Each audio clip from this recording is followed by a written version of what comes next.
Hello and welcome to my How to Homeschool class. Today's topic is preparing curriculum and lesson plans.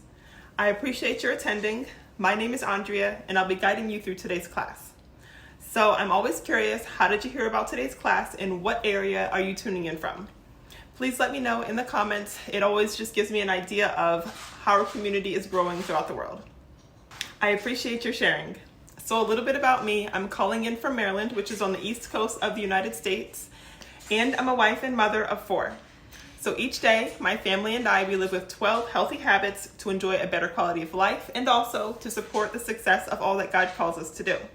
Because these habits have been so transformative to our lives, I take time to offer guidance on how to both implement and stick with each of these healthy habits so that we can all live truly thriving lives together. I'll share more later on about the other videos, workbooks, classes, and support groups that I offer throughout the week. But for now, I want to go ahead and jump right into today's class.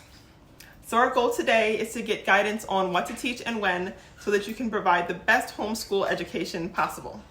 While we're together today, we'll cover the common required subjects, the optional elective opportunities, what to teach and in what order, ways to simplify lesson planning, which lesson types and tools will be best for your kids, and how to align those lesson plans with your original homeschool vision. So the common required subjects, which is also usually called the common core subjects, are English, math, science, social studies, art, music, health, and PE. Within each subject, you have the subtopics. So for example, for math, the subtopics would be like addition, subtraction, fractions, geometry, and so on. Then you can have electives like foreign languages and Bible class, business and finance, maybe social emotional would be a elective. You could choose to do public speaking. You could do sports, dance, and a number of other subjects. So regardless of what you choose to teach and what your state requires you to teach, preparation is key. You'll want to be sure to prepare in advance your learning tools, that is the things that you're going to use to teach, whether it be a globe, a book that you want your child to be able to read. You'll want to prepare your portfolio setup, as in how you're going to show the school system what your child is learning if they do require that. So whether it's going to be worksheets or certain workbooks that they're going to go through. You want to plan your lesson plans. How are you going to plan the lessons throughout the day? I have a lesson planning worksheet in here so you can plan your lessons with that. This is a workbook that's digital that you can just download. All right, so this is the lesson planner. So you can just go through and you can just check off what you want to do for each day. So that could be very helpful. And then also just a reminder for yourself of what type of proof are you going to have for the state to make sure that whatever you're doing is well documented and they won't be able to give you a hard time later on. So that's super important. So that lesson planner can be really helpful. It's in each one of the curriculum guides. So as far as those learning tools, those are the things that you're going to use to teach your children. So it could be that you're using flashcards or worksheets, maybe some books to read. You could use You could use educational YouTube videos or documentaries, songs or dances. You could use hands-on experiments and activities or ways to act things out, maybe field trips. And certain learning tools might work for certain days. So if you're going on field trips, it might be great to have flashcards for that day, etc. And then as far as your curriculum goes, you can always divide it up. So if you're doing math, your subtopics within math would be things like division, multiplication, fractions, etc. And those things will help you to meet your goals. So if you do, say, 2 weeks of algebra, 2 weeks of addition, 2 weeks of subtraction, 2 weeks of fractions, and that way you can make sure that you meet every area within that topic, within that subject. So then that would be a good way to simplify your lesson planning.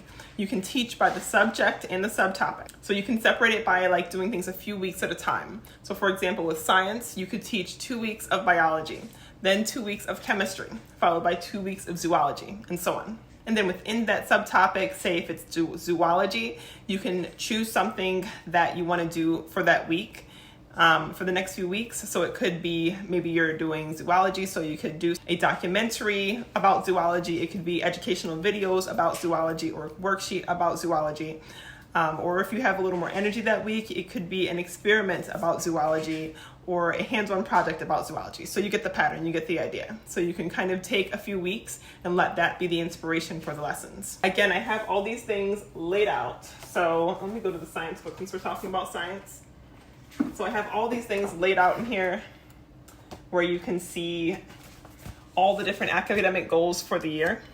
And it goes by, so I've got microbiology, geology, oceanography, meteorology, and so on. It just keeps going. And then within the subtopics, I have ideas on what you can teach and what's age appropriate for each. And it's for every one of the homeschool topics, for all the Common Core. So yeah, check those out since I have it broken down by topics already on my homeschool guide with a bunch more of the homeschool tips in there. There's no need to recreate the wheel.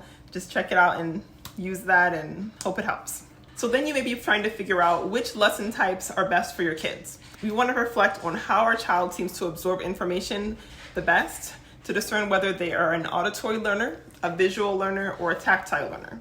So does your child seem to be an auditory learner? So where even if you don't show them something, they were really listening and remember every word that you said? If you're not sure if your child is an auditory learner or not, you can kind of test it out by showing them how to do something new without any type of visual and only with verbal instructions and see how they pick that up. And if you do come to realize that your child is probably an auditory learner where they pick up things by hearing it the best, then audiobooks and discussions and read-alouds would be a really great go-to lesson type for your child. So is your child a visual learner, where they learn best by watching, and even if you don't say a word, they'll remember and have a visual memory of everything you showed them? If you're not sure, then you can test this out by showing them something new visually without any verbal instructions and see how they do. If you do come to realize that your child is a visual learner and that they learn by what they see, then documentaries and demos, picture books and diagrams, videos, and museums, those can all be really great lesson types and tools for your child. Is your child a tactile learner, where they learn best by doing, such that even if you just give minimal instruction, they just take off and just try it and figure it out by their own doing?